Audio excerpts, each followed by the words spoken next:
Boom! What is up, guys? So, we are talking about Halloween Horror Nights 26. Now, this year's event, I feel, is one of the best events I have seen in the previous years. Goes down in my top favorites, 3. So, I feel this year's houses were really, really, really good. I feel like there was just one house that was just kind of for me. And then the other houses, I feel, were just really, really, really good. So we're going to talk with that one that was just okay for me, and that was The Walking Dead. This year was just kind of like the greatest hits of going through the best scenes in all the seasons of The Walking Dead. And there's nothing wrong with that if you've never seen The Walking Dead house before. But I've gone through, I've gone through almost all the years of The Walking Dead. And I feel like this year was just kind of okay. There was nothing that I saw that they could have put different scenes into this year's event. And, the scares were good and everything like that. It was all really good. It was just, for me, okay.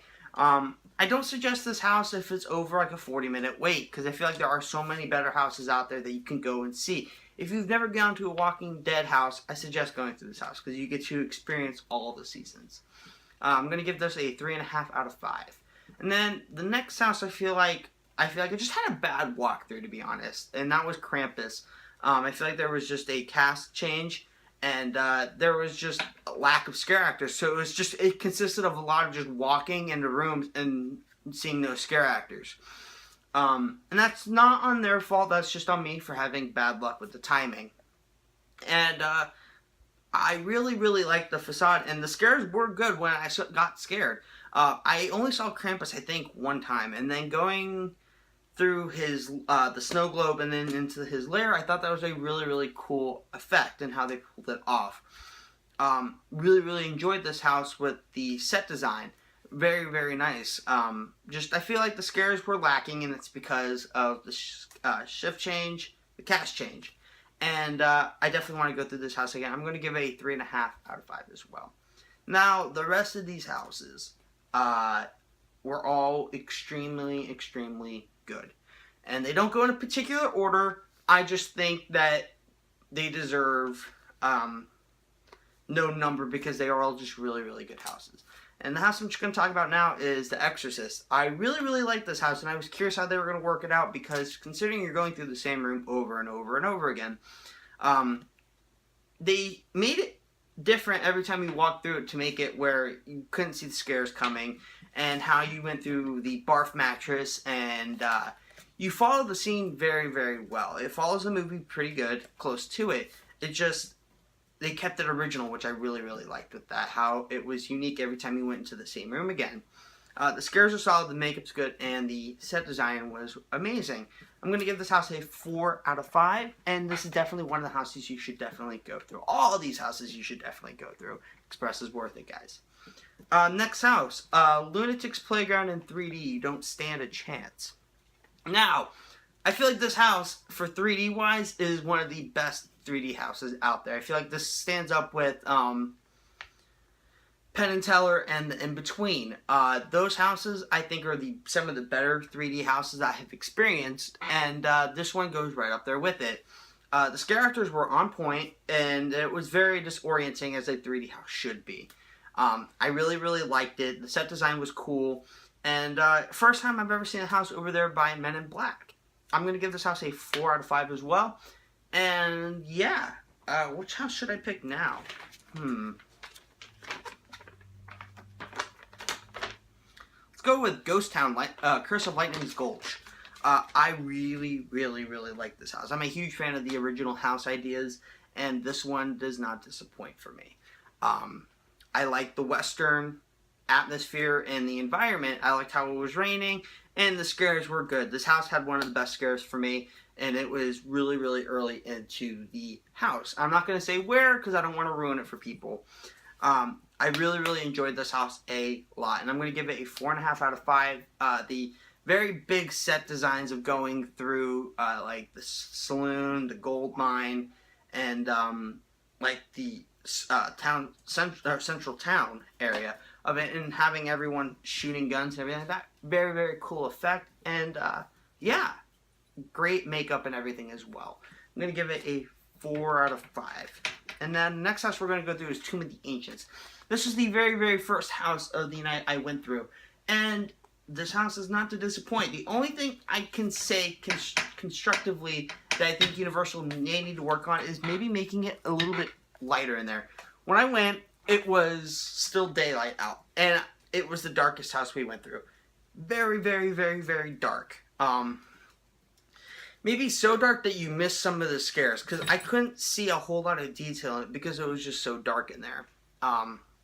But the scares are on point, and I think it's more of an intense house than I think. The floor movement is a really cool effect, and all of that was just a really, really nice effect to it. And I like the facade and everything like that. I like the concept of it. I just think they may need to make it a little bit easier to see in the house. I'm gonna give that one a 4 as well. Now let's talk about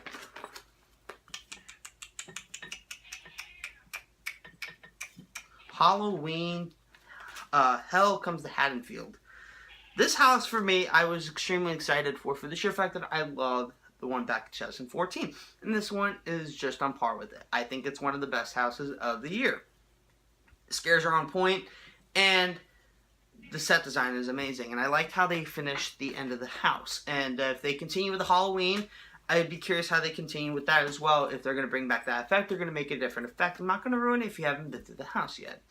Now, the scares are very good, and I liked it. It was in the Parade building this year, and I feel that the Halloween is just a strong house overall with 2014, and now this year they just really were up to par with being the same. It wasn't like Halloween was better and then this one's just No, they were both really good. I'm going to give this house a 4.5 out of 5. Now we're talking about Texas Chainsaw Massacre. This house was fantastic. Leather faces everywhere. I loved it. Andrew, if you're watching this, man, if you got me, a lot of leather faces got me in this house. Very, very, very, very good. It has a kind of a smell to it that makes it a little uneasy. It doesn't have like that smell of a Halloween Horror Nights house. It just has a very distinct smell to it, which I feel was unique how it made the house very unsettling. All the leather faces had good timing. Makeup was good. The effects were all just, I felt when I walked through this house, you got a good experience with it. I'm going to give this house a 5 out of 5. And the last house, and I guess you would never expect it to be, is American Horror Story. This house for me was just like walking through that show, especially in Murder House. Murder House is my favorite season. So with that being said, walking into the Murder House scene and going through that entire season was so cool to watch. You made someone that didn't really watch American Horror Story now is going to go watch American Horror Story. My friend in my vlog never watched it. Now he's going to go watch it because of this house. We collected around 7 minutes, but the thing what we've noticed is this year there's a lot of pacing issues in the house. There are times where you just kind of stop and you really slow down instead of a constant movement. And that's with all the houses, it's not just American Horror Story.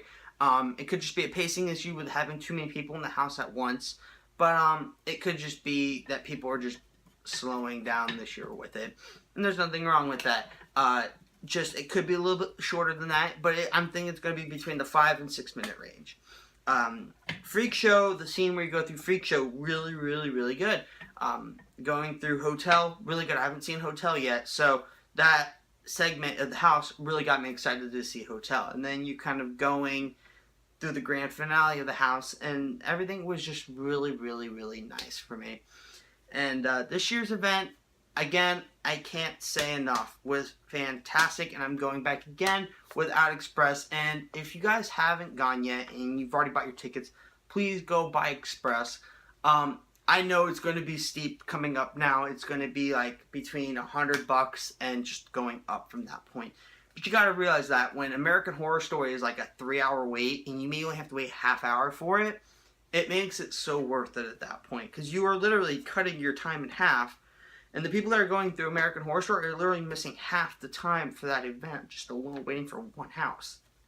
So I can't emphasize enough. Please go and get Express. For this year especially, it's so worth it. So guys, I'm going to have my vlog up And then this was obviously take 2. If you guys saw that, it had a couple of views on it, and I had to take it down because I just felt that there was certain things I could explain more and change my thoughts on something, so I had to change it again just to make it a little bit better. So anyway, guys, for more Halloween Horror Nights updates, subscribe to this channel, and I'll catch you guys later. Peace.